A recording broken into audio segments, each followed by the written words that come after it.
प्रिय छात्र छात्राओं, आज बिहार बोर्ड के कक्षा 12 का जो हिंदी है उसके काव्य खंड से मलिक मोहम्मद जायसी द्वारा रचित कड़बक, जो 2 कड़बक हमें पढ़ने हैं, है ना, उनको लेकर मैं यहाँ आया हूँ। तो उसको हम लोग पढ़ेंगे, उसका भावार्थ देखेंगे, उसकी व्याख्या देखेंगे। लेकिन इसके पहले थोड़ा सा कवि परिचय हम लोग कर लेते हैं। मलिक मोहम्मद जायसी 15वीं शताब्दी के उत्तरार्ध में इनका जन्म हुआ था, अनुमानतः 1492 ईस्वी, और इनकी जो मृत्यु है वो अनुमानतः 1548 ईस्वी मानी जाती है। निवास स्थल इनका जायस, अमेठी, उत्तर प्रदेश, और सूफ़ी संत थे और गुरु भी इनके सूफ़ी संत शेख मोहिदी एवं सैयद अशरफ जहांगीर साहब थे। बचपन से ही अनाथ थे। साधु संत और फ़कीरों के साथ इनका घूमना फिरना होता था और चेचक इनको हुआ था, जिसके वजह से ये थोड़े रूपहीन हो गए थे, बाईं आँख और कान से वंचित थे। जो प्रमुख कृतियाँ हैं उनकी, उनमें पद्मावत, अखरावट, आखिरी कलाम, चित्ररेखा, कहरानामा, ये जो हैं ज़्यादा प्रसिद्ध हैं। तो ये कुछ बातें हमने जानी मलिक मोहम्मद जायसी साहब के बारे में। निर्गुण भक्ति धारा के प्रेम मार्गी शाखा के प्रमुख कवि रहे थे मलिक मोहम्मद जायसी। तो अब हम लोग क्या करेंगे कि एक एक करके दोनों जो कड़बक हैं हमारे पास, उनको हम लोग पढ़ेंगे और पंक्तिबद्ध तरीके से उसके अर्थ को जानने की कोशिश करेंगे। तो ये रहा सबसे पहला कड़बक। वस्तुतः ये दो कड़बक हैं, ये पद्मावत के क्रमशः प्रारंभिक और अंतिम छंदों में से हैं। और जो प्रथम कड़बक है उसमें कवि एक विनम्र स्वाभिमान के साथ अपनी रूपहीनता और एक आँख के अंधेपन को प्रकृति प्राप्त दृष्टांतों द्वारा महिमान्वित करते हुए रूप से अधिक अपने गुणों की ओर हमारा ध्यान खींचते हैं। यानी कहने का तात्पर्य है कि प्राकृतिक रूप से, स्वाभाविक रूप से जो एक आँख की जो उनका दोष है ना, उसको वो स्वीकारते हुए, और ये जो रूपहीनता उन्हें मिली है तो उसमें भी किस तरह से गुण जो हैं वो ज़्यादा प्रखर हुए हैं और उनके गुणों के कारण उनकी जो कमी है वो किस तरह से ढक जाती है, इसको समझाने की उन्होंने कोशिश की है। तो आइए समझते हैं पंक्तिबद्ध तरीके से इस कड़बक का अर्थ। कवि कहते हैं कि एक नैन कवि मुहम्मद गुनी, सोई विमोहा जई कवि सुनी। ध्यान से सुनिएगा, एक नैन कवि मुहम्मद गुनी। वो बताते हैं कि एक नैन वाला ये कवि जो है मलिक मोहम्मद जायसी, वो कितना गुणी है। इतना गुणी है कि सोई विमोहा जई कवि सुनी, कि जिस किसी ने भी इस कवि को सुना वो उससे मोहित होकर रह गया। ठीक है, एक नैन कवि मुहम्मद गुनी। कवि मोहम्मद साहब बताते एक नैन के होने के बाद भी वो इतने गुणी हैं कि सोई विमोहा, वो ही मोहित हो गया, जय कवि सुने, जिसने भी इस कवि को सुना है। चांद जैस जग विधि अवतारा, दीन कलंक किन उजियारा। ईश्वर ने क्या किया है कि इस कवि को चांद के समान, जिस तरह से चांद को अवतार दिया गया है, ठीक उसी प्रकार इस कवि को भी यहाँ अवतारित किया गया है। दीन कलंक किन उजियारा, जिस प्रकार चांद में एक दाग है लेकिन फिर भी वो उजियारा करता है और लोग उसको उसके लिए जानते हैं, ठीक इसी प्रकार यहाँ कवि जो है वो भी सिर्फ एक नैन का है, वो भी एक कलंक लेकर, एक दोष को लेकर जी रहा है, लेकिन वह भी अपनी कविता के माध्यम से चांद के समान उजियारा करने में सक्षम है। जग सूझा एक ही नैनाही। पूरे जग को वो एक नैन से, अपनी एक आँख से पूरे जग को देखते हैं, उसको समझते हैं। और उआ सूक अस नख्तन माही, बिल्कुल उसी तरह से जैसे कि नख्तन नक्षत्रों में है ना, नख्तन माही नक्षत्रों में जो शुक्र ग्रह है, तो शुक्र ग्रह जैसे प्रकाशित होता है ना, तो जिस प्रकार शुक्र ग्रह उगता है और नक्षत्र में एक अलग ही छटा बिखेर देता है, उसी प्रकार एक नयन के होने के बाद भी इसने जग को समझा है और इसकी एक अलग ही, इनकी जो है एक अलग ही प्रखरता है। जो लही अम्बही डाब न होई, तो लही सुगंध बसाई न सोई। क्या कहते हैं कवि कि जो लही अम्बही डाब न होई, है ना, जब तक जो आम का वृक्ष है या आम का जो फल है ना, उसमें डाब ना हो, आम के वृक्ष में जब तक डाब अर्थात आम की मंजरियां नहीं आती हैं, है ना, तो लही सुगंध बसाई न सोई, है ना, जब तक ये डाब थोड़े नुकीले होते हैं, थोड़े से चुभने वाले होते हैं, लेकिन ये जब तक नहीं आते हैं तब तक आम का जो सुगंध है वो चारों तरफ फैलता नहीं है। उस सुगंध में एक अजीब सा आकर्षण होता है ना, और लोग जो है उसे पहचान सकते हैं कि यहाँ आसपास में कहीं आम का जो है वो पल्लव है। तो नुकीली होने के बावजूद, दोष होने के बावजूद, उस मंजरी के कारण, है ना, आम की जो खुशबू है वो सर्वत्र फैलती है। ठीक उसी प्रकार कि थोड़ा सा अवगुण तो है, थोड़ा सा दोष तो है कवि में, रूप का दोष है, लेकिन उस रूप के दोष के बावजूद भी इनका जो गुण है वो इतना प्रखर है कि वह चारों ओर अपनी खुशबू, अपनी छटा जो है वो बिखेरता है। आगे देखते हैं कि किन समुद्र पानी जौ खारा, तो अति भयउ असूझ अपारा। कि तो क्या हुआ कि समुद्र के पानी को खारा कर दिया गया है ईश्वर के द्वारा। समुद्र का पानी खारा है, लेकिन खारे पानी के होने के बावजूद समुद्र जो है तो अति भयउ असूझ अपारा, है ना, वो असूझ है ना, इसको समझ पाना सबके बस का नहीं है, ये अपार हो चुका है, ये असीमित है कि समुद्र के पानी को खारा होने के बावजूद उसको असीमित बना दिया गया है ना, उसको समझ पाना इतना आसान नहीं है।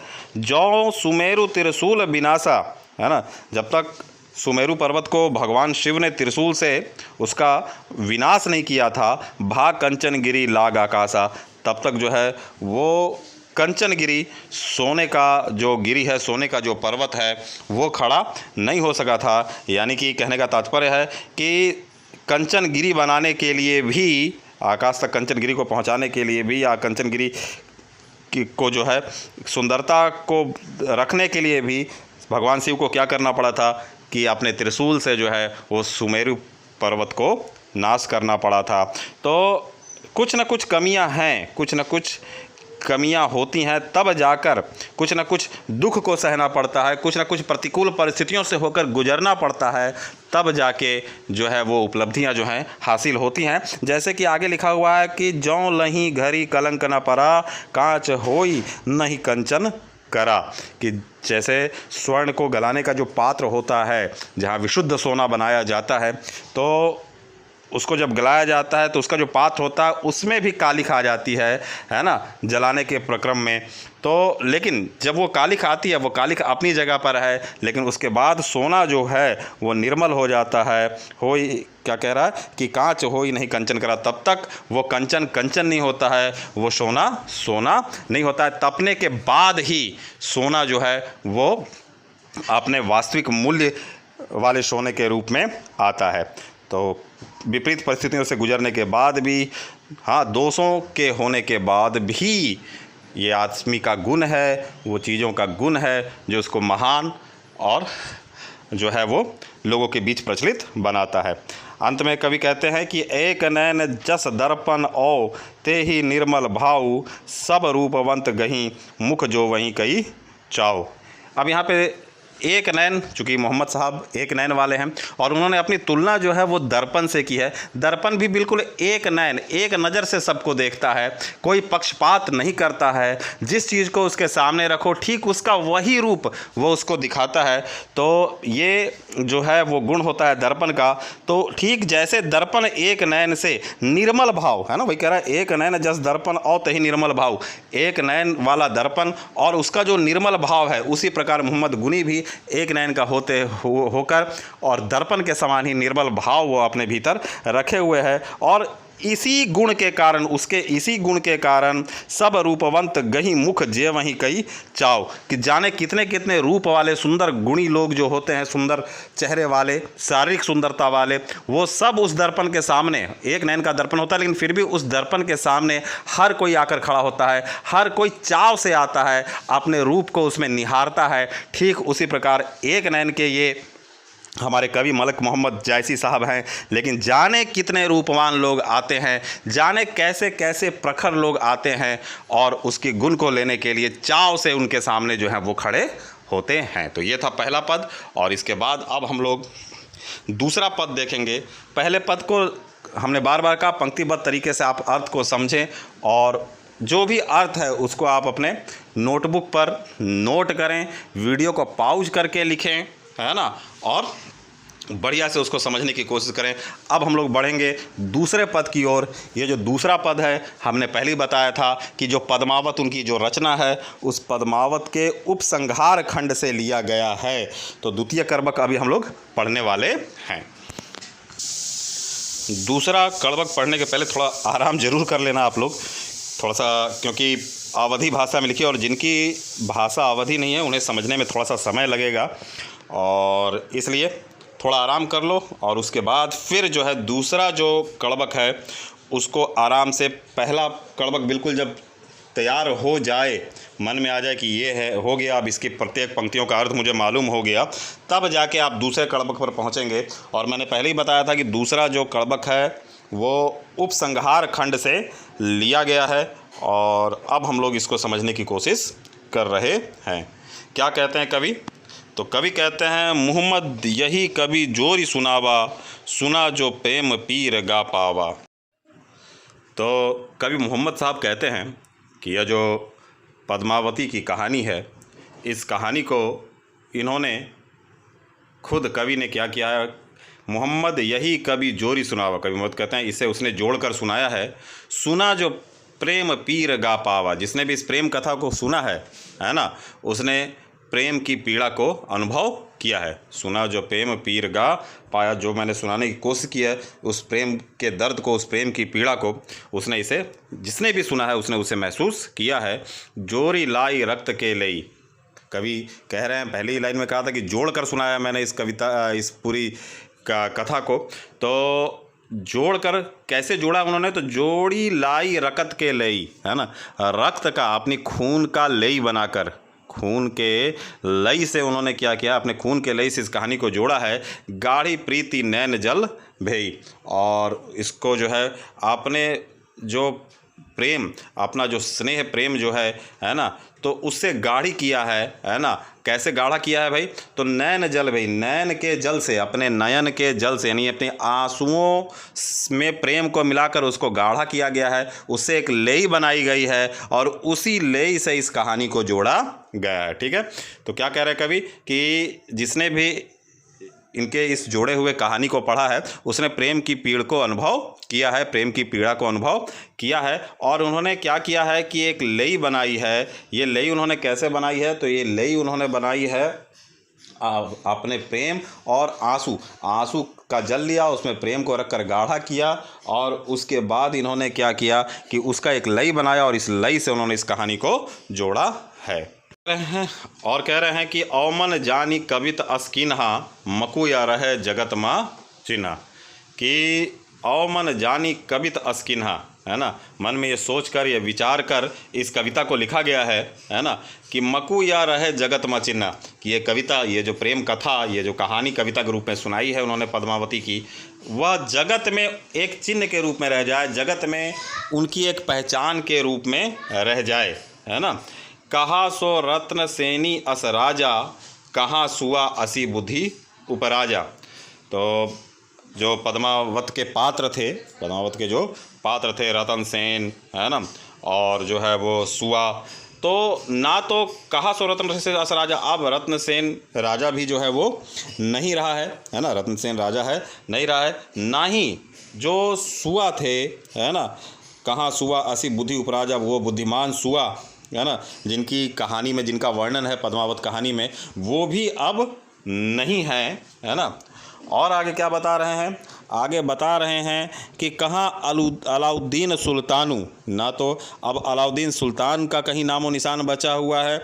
कह राघव जय किन्न बखाना, जिस राघव ने इन सब का बखान किया था वो भी आज नहीं बचे हैं, वो सब जो है वो अब नहीं रहे हैं है ना। कहाँ स्वरूप पद्मावती रानी, पद्मावती के समान स्वरूप सुंदर जो रानी थी, जो रूपवती रानी थी, वो भी आज नहीं बची हैं। कोई न रहा जग रही कहानी, इनमें से कोई नहीं रहा, ना तो रत्नसेन रहे, ना सुआ रहा, ना अलाउद्दीन सुल्तान रहा, ना राघव, और ना ही वो जो सुंदर रानी थी वो भी नहीं रही, बस जग में उनकी कहानी जो है वो रह गई है। धनी स्वपूरख जस कीर्ति जासु, फूल मरय पर मरय ना बासु। क्या कह रहे हैं कि सबसे धनी वही है, धनी सो पुरुष, वही पुरुष सबसे धनी है, जस कीर्ति जासु है ना। इस युग में, इस जगत में जिसकी कीर्ति रही है, जिसकी यश गाथा रही है, तो जिसकी कीर्ति रही है वही पुरुष जो है वो धनी है। फूल मरय पर मरय ना बासु, फूल जो है वो मर जाता है लेकिन उसकी बास, उसकी खुशबू हमेशा फैली रहती है। उसी प्रकार व्यक्ति मर जाता है, उसका नाम जो है, ये जो दो शब्द हैं नाम, ये जो नाम है उसका, उसकी जो कीर्ति है वो बनी रहती है। तो उससे धनी व्यक्ति इस दुनिया में कोई नहीं है। केई न जगत जस बेचा, केई न लीन जस मोल, ना तो जगत में यश को किसी ने बेचा है और ना ही लीन जस मोल, ना ही इस नाम, इस यश, इस कीर्ति को कोई खरीद सका है। ना तो ये यश जो है वो बेचा जा सकता है, ना ही इस यश को जो है वो खरीदा जा सकता है। जो या पढ़े कहानी हम सवरे दुई बोल, कहते हैं जायसी साहब कि जो भी मेरे इस कहानी को पढ़ेगा है ना, और पढ़ने के बाद वो हमारे नाम को लेगा, हमारी यश इस कहानी के साथ जो है वो हमेशा बनी रहेगी। इस तरह मैं अगर मर भी जाऊंगा तो मेरे बाद ये कहानी मुझे जो है वो अमर कर जाएगी। तो ये जो दो कड़वक हैं जिनका हमें व्याख्या करना था, तो ये दोनों कड़वक पंक्तिबद्ध तरीके से आपको ये देखना होगा। हर पंक्ति के बार बार मैं कह रहा हूँ कि अर्थ को समझना होगा। कोई भी पंक्ति जो है वो परीक्षा में पूछी जा सकती है और उसके आधार पे आप इसका जो है पृष्ठभूमि आपको पता ही है कि पद्मावत से ये लिया गया है। कौन से कड़वक का है, प्रथम कड़वक का है, द्वितीय कड़वक का है ना। द्वितीय कड़वक जो है वो उपसंहार खंड से लिया गया है, पद्मावत से ही। तो ये सारी बातें बताकर आप उस जो पंक्ति, जो परीक्षा में आपके पास जो पंक्ति होगी उसकी आप उसका भावार्थ लिखेंगे, उसकी व्याख्या आप कर देंगे। बस आज इतना ही। और अगर आपको ये पाठ समझ में आया तो मुझे भी पता चलना चाहिए कि आपने इस पाठ को समझ लिया है। तो बिल्कुल निश्चित रूप से लाइक भी कीजिए और सब्सक्राइब का बटन दबाते जाइए ताकि